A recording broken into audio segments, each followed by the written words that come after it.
So can I ask Jen Ruppert, the founder of Revamp, to take to the stage and tell us a bit about your story. Jen, over to you.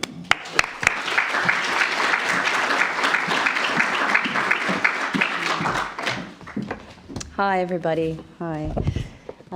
So yes, I'm the founder of Revamp.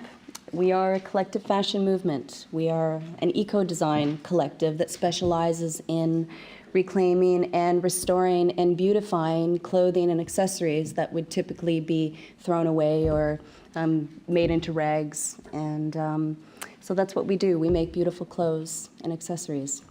So the reason why I started Revamp was because I'm Canadian with British origin, but I came over here and I was really inspired by the level of creativity and skill from the emerging designers in this country. But very quickly I realized how hard it is to compete against the influx of the fast fashion in the high street shops. So I thought, well, there's got to be something that maybe we can do to help them. There's already a lot of designers that already do work with reclaimed fashion, and so my idea was to link those designers all together and formulate a collective where we would actually link up with a charity organization that would supply us with the goods that we could redesign and recreate. And by way of helping charity, helping the designers, getting the designers onto the high street, to me seemed like a pretty good solution. So what I did, how did I do that? Well, gosh, I thought a lot about it. And then I wrote a proposal.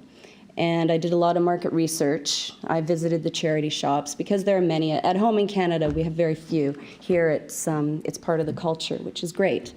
So I walked the charity shops, went to the front lines. I spoke to the managers of the shops, and I had a really good response. And so I thought about what was close to my heart and strategically where it would be the best place to position us, and I decided upon Cancer Research UK.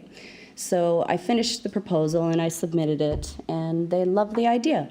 So that was back in last July.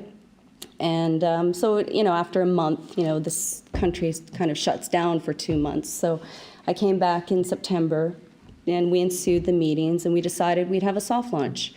And so Revamp really was actually alive in November. So at the Marylebone High Street shop, we have a 2-meter bay in the Cancer Research shop. So we've got some slides here to show you.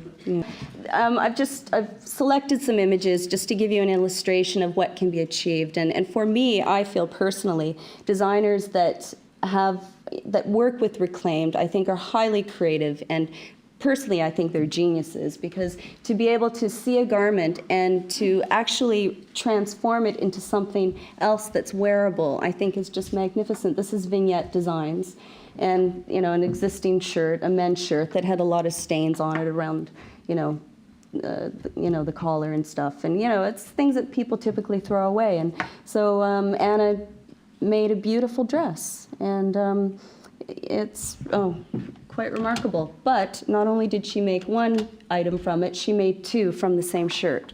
So here we're reclaiming items that are just beautiful, really.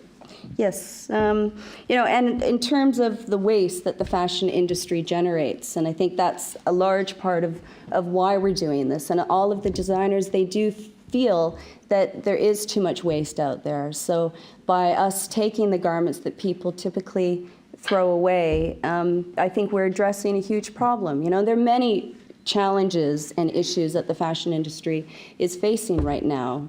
The environment, the social, the human rights issues. There's a plethora of problems. So in our own small way, this is what we aim to do. We're a collective of 27, and we're growing, pretty much, at a pretty good speed, actually. Let's see. Okay, so after the soft launch we had at the Cancer Research shop in November, we decided that we were going to have a full-fledged launch. So we pulled the clothes out and the garments, and then we had a relaunch in May. And that's gone, that's going well. Things are moving along.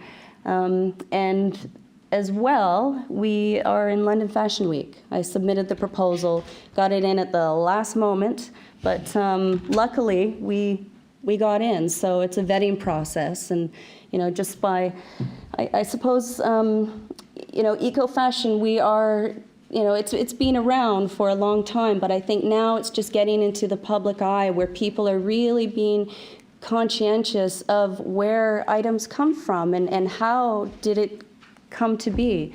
So, I think it's a really important point to think about, the high street fashion, the items that you buy, and where it came from, and how much it cost, and who might have made it. There's, the pesticides that are used on the garments, and the treating of the fabric. So this is pieces. Katumi Yamamura, she's a jewelry designer, and again, these are just 3 junk pieces of jewelry that were really of no use to anyone. But that sold in the Cancer Research Shop last November, and it's a formula that people seem to like.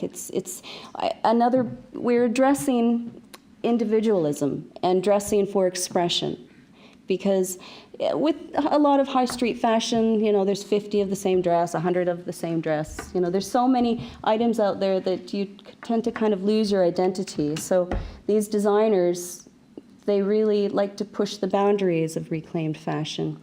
So another illustration here of what Katumi's done. Again, this is Marina Pivot, and that dress is, yes, we had about 20 of those, and each of the designers had their own take on the dress. And really, this is a stale design. Nobody wanted to buy it, so we revamped it and made it something quite nice. There's a lot of coordination dealing with a lot of designers within a collective and making sure the product gets out. And, I think managing temperaments is another issue that is quite a challenge. And I think with any business, there's so many challenges. And I think as long as you approach something with a dream, something that you really feel strongly about, you can really, you can succeed, really, anything that you want to do, really. So this has been designed by Lucy Giselle, and that was, you can see a destroyed kimono. And, the transformation process is really quite inspiring. And that's it. Okay, I'm going to close. Okay. Thank you.